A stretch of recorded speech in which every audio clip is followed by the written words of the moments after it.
Hello, everyone. Uh, I'm live in my kitchen. What's going on with everybody?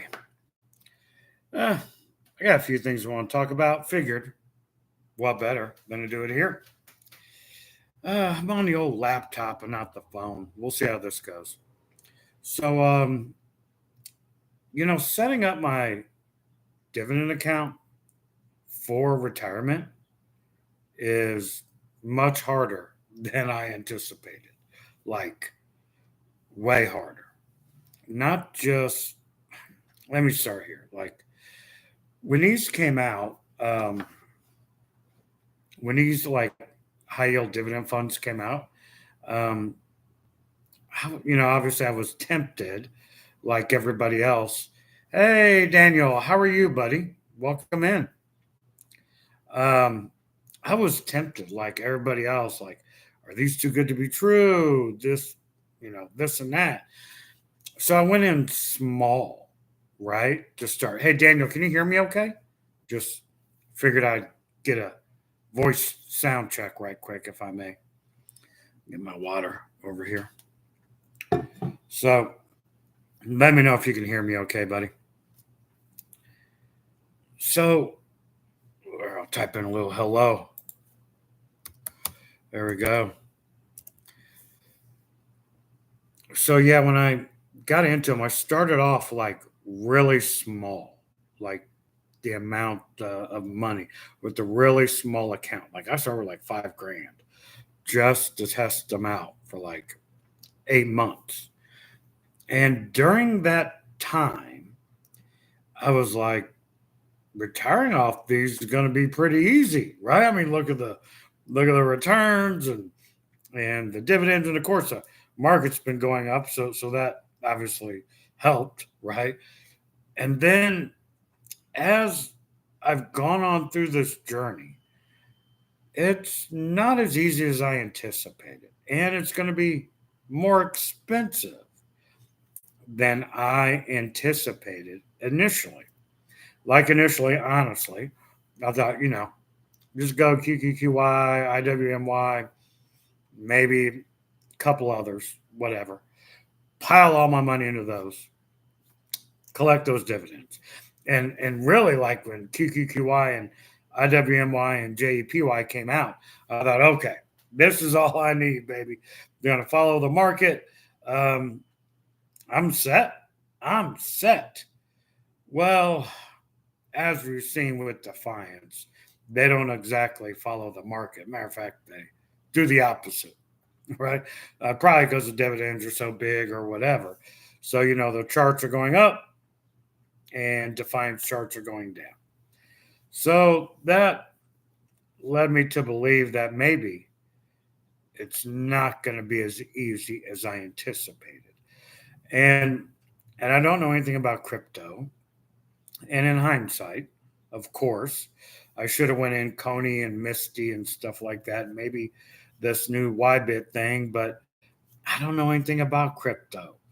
And so that probably would have helped or would be helping my journey. So I've been kind of like toying with the idea and breaking my rule and maybe getting into these crypto ones. But I think that could be greed forcing me to think that way because I really want to retire at the end of the year and trying to live off the dividends.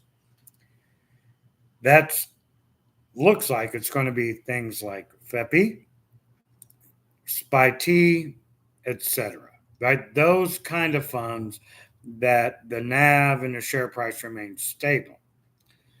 Well, that's going to take more money than I anticipated, right? I really thought that initially, and this is just me either being naive, foolish, or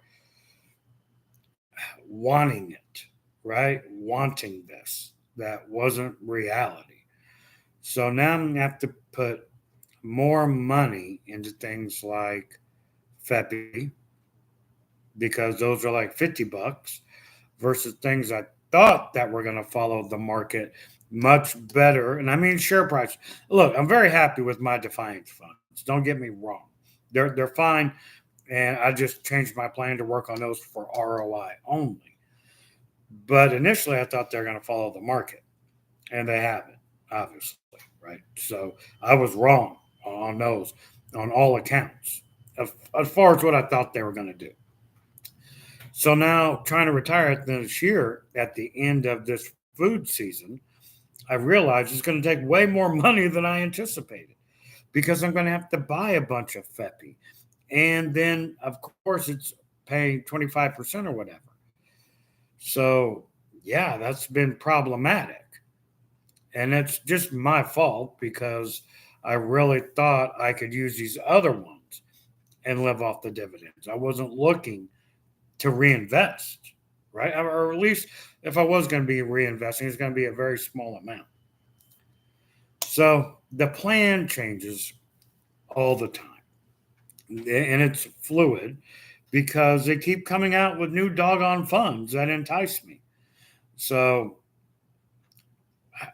I don't know. I don't know what I'm doing, and I don't think anyone really does because they're so new. And I have a plan, and I'll just outline my plan here as I'm rambling. I got one like Nvidia that I expect to bring me high yields every month, high dividends every month, right? Regardless. Then I got two, IWMY and QQQI. Their job is to get their ROI paid off as soon as possible. And then all the rest, right? So I'm talking about FEPI, SVOL, Roundhill. Who knows what that one will do, right? It's so new. And yeah, look at my other ones. I can't remember what I have now. Shoot. Let me look here. I can't even remember, guys, for the life of me. What I have, like off the top of my head, isn't that horrible? Let me look at my snowball analytics. Okay, YMAX. Okay. So I expect that one to be fairly, it's not catching a lot of.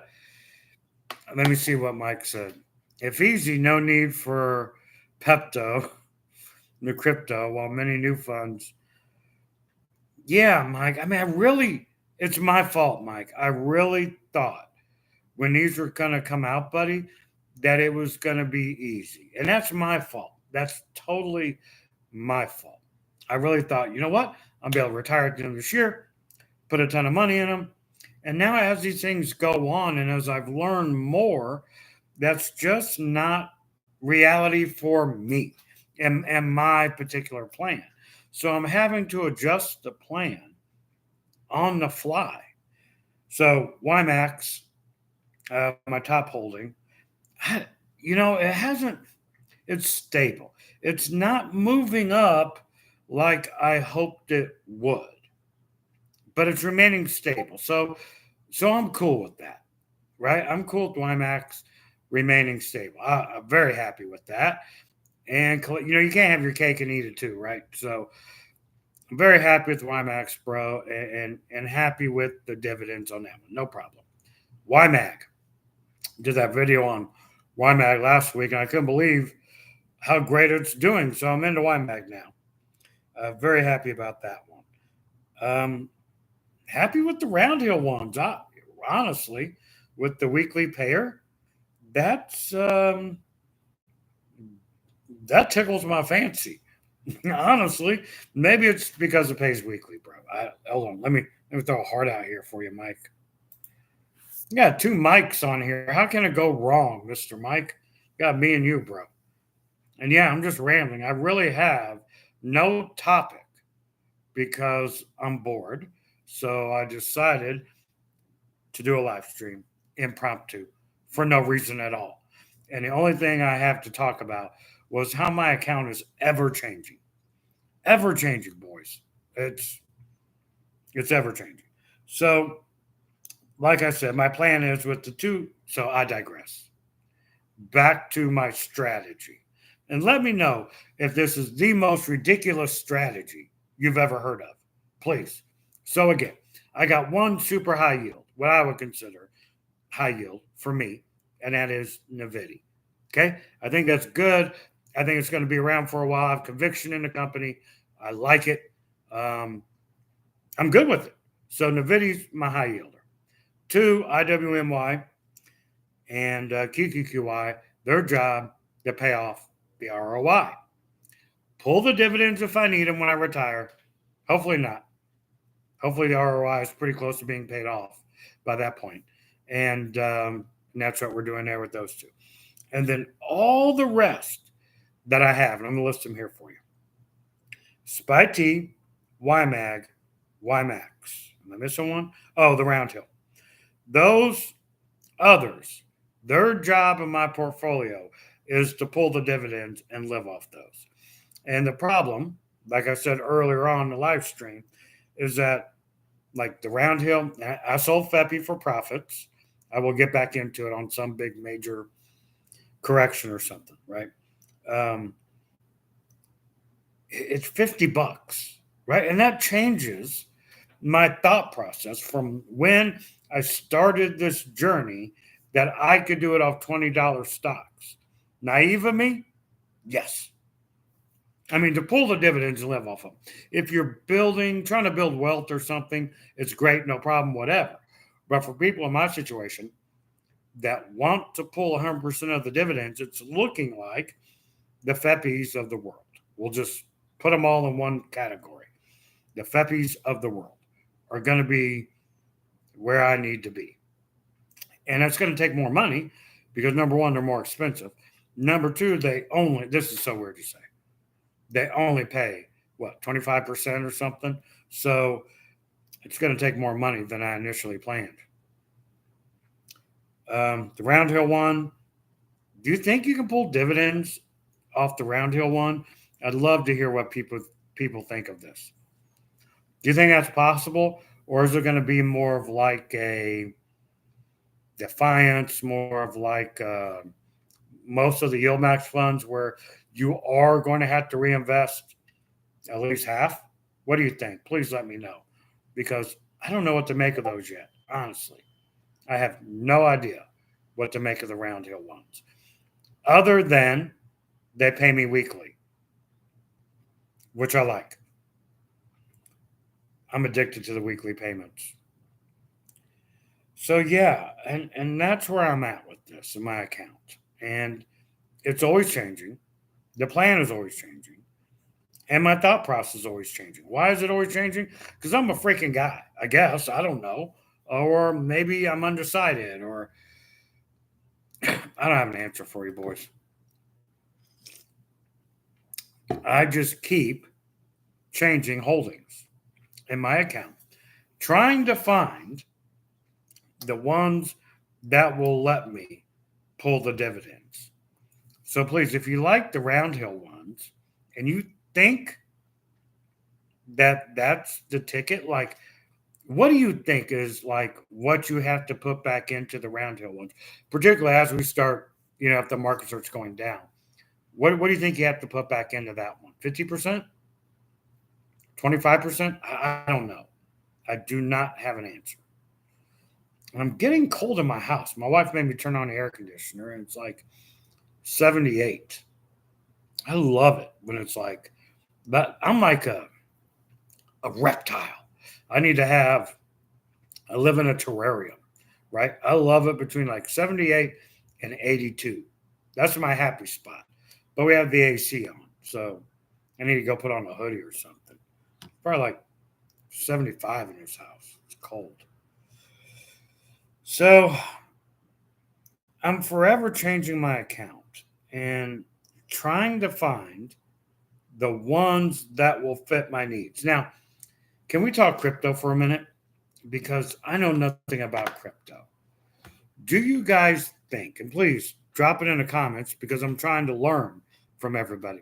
Do you think Misty, Ybit, and Coney are sustainable long term? I have no idea. No idea. And they were all tempting me to get in with their dividends that they pay, right? Because I'm looking at them, I'm thinking, man, I could get that ROI paid off like that with those. but I don't know anything about crypto. I know nothing about it. So that's the sensible side of me saying, Mike, don't do it. You know nothing about crypto. Don't fall into the trap.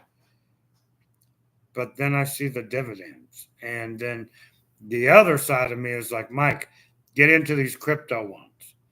And if I'm going to enter crypto, wouldn't you say, please let me know, wouldn't you say that going with something like a yield max would probably be the safest way? Right? Because everyone talks about a crypto winter, and I have no idea what the hell that means. Honestly, let me see what Mike's saying. Round hill, time will tell. Fingers crossed. Not really a good strategy. Okay. Why do you think, Mike? Please, I'm open to this, buddy. I'm open to this discussion.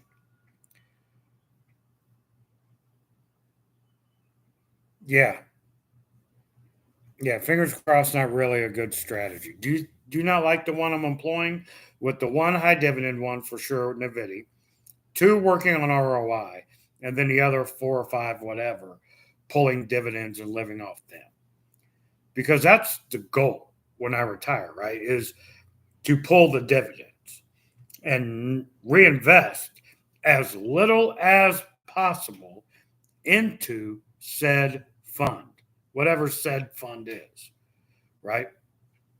So that's where I'm at with my strategy. But the good thing is, the food season for me, it's seasonal, right? It's like March through October. So that's my window. We do really well comparatively. What really well means, whatever. Everyone's different. But for me, what I consider really well from March through like the first weekend of November. And with all these tournaments and youth sports games and high school football in the fall and then all the mobile events like fairs, festivals, concerts, all of that is we make all this money through this 8 month period. So I will know. I will say by October, right? If I can do it, mid October. I can't say now because our busiest part of my food season is late summer, early fall, because we'll have high school football, which is a monster. High school football is incredible. Um, I mean, I never, ever, I don't think, talk about my money. Um, I'll just, let me just put this out there. A good high school football, we have 4A high schools where I am that we have. And if it's a good high school football team, and a couple of them are like, they typically compete for state championships. And so they seat like 8,000, 10,000 people. And we're the only food vendor at these high school football games. So we'll serve to 75% of the people there. And, um, and we're talking about a $10 average ticket, right? So you can make anywhere from 10 grand in 4 hours on up to 20 grand on a high school football game. And we have four high schools. So I'll know more as I get into the fall if I can retire this year. I can't say it yet. Like right now, I'm like, there's no way. Like I thought I could at the end of this food season because we're putting pretty much everything into it to try this very aggressive plan to retire at the end of the season. Very aggressive. And I knew it was aggressive getting into it, but I thought, some Nvidia, some IWMY, some QQQI, it's going to be pretty easy. Nope. Nope. Can't pull those dividends right now and live off of them. I can't do it. It doesn't make sense. Your share price continues to decline. It makes no sense for me, right? If I was retired today, right now, pull 100% of the dividends, it wouldn't work. It's not economically feasible. So I don't think I have a choice. But if this is my plan. But to get into things like FEPI, SFAL, that pay, and I say only, please understand this is a different age that we live in for investing, but only pay 16 or 25%. When I thought this plan through and when I started using it and going after it, I thought, you know what? 50%, 40% is what I'm looking at. Well, that's not the case. It looks like it's going to be these 25 percenters that are going to get me there. So that takes, like I said, more money, more time, and have to build the positions this year. And I'm talking like till October to get this done. So we'll see. Is it the worst thing if I have to work next year? No. I love my job. I absolutely love it. I love it. But I wanted it. I wanted to retire at the end of this year. I'm going to turn 50. I wanted the freedom, man. As hard as we've worked through the years building up this company and everything else, I wanted the freedom. I have to wait another year. Don't know. Don't know. But next year, drop dead. I'm going to tell you what, boys. If it doesn't work out next year, I'm just going to have to pull the live off the main account, which is fine. We could do that right now. Like I could live off my main stock account right now for a very, very long time, and then do option trading and all that. And I think that account would outlive me and my wife. But I want to give it to my kids, right? So that's the conundrum. I mean, I could live off half of it, and then the other half dividend funds. I don't want to do that. I'd rather just work a year, pile, as much money as we can into it, and live off those dividends. That's the plan. Do I think it's feasible at the end of the day? Like, do I think it's possible? Absolutely. I'm just having to change course from what I initially thought. That's all. I'm gonna have to bite the bullet and get in the more expensive ones that pay less dividends. I think that's what's going to take. Now, we can always wish, right? I wish I was like 35 again and these funds are just coming out and I can build them up, over time, but I don't have that luxury if I want to retire this year or next year. Do not have that luxury. So I kind of got to like make decisions now, kind of roll the dice, throw the money at them, and see what happens. And for me, that's a risk worth taking to get freedom for the rest of my life. For me, that's a risk worth taking. My risk tolerance is obviously a little different than most because I started a business, which I think is the riskiest out of the riskiest things you could do. And I did that. And so this is nothing in comparison to that, right? I have fallback plans and this and that. So hold on, let me skip this ad. It wants to give you guys an ad. Hold on. Let me skip it. Okay. I skipped the ad. So there you go. So I don't know, guys. This was just rambling thoughts by an old man talking about his retirement and having no agenda with this live stream whatsoever. Just wanted to get this off my chest to the world that I literally am just a guy and have no freaking clue what I'm doing. I'm formulating plans and going with them. Some may say I'm throwing poop up against the wall and seeing if it sticks. They could probably be accurate. But I think it's good poop. I think it's going to work. I don't know. So, sorry to bore you boys. I'm going to get out of here. That was just it. Just ramblings. Hope you enjoyed it. Talk to you later.